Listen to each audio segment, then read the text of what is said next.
one of the most painful and troubling aspects of Genesis is that it speaks about a fundamentally dysfunctional family.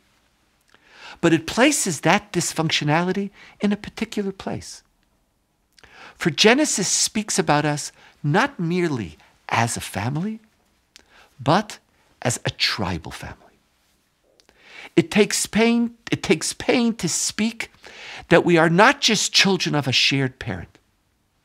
For when Jacob ultimately speaks and gives a blessing to each one of his children, he sets forth the notion that we're going to be tribes, that each one of the children has a separate destiny, a separate story, and a separate blessing. We're a shared family, but we're a tribal family. And that despite that aspiration for a commonality, despite the aspiration for loyalty, we are a family with very diverse agendas. Now, these agendas disappear when we go down to Egypt. Our tribal identities disappear there. When there's a strong Pharaoh who attacks us, then we're just the children of Israel. And I'll come back to this point in a moment. But the minute we exit Egypt, the minute we lose that outside enemy, the tribal realities resurface.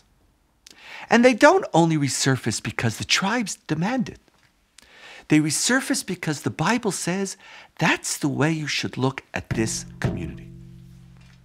We are told to camp according to our tribes.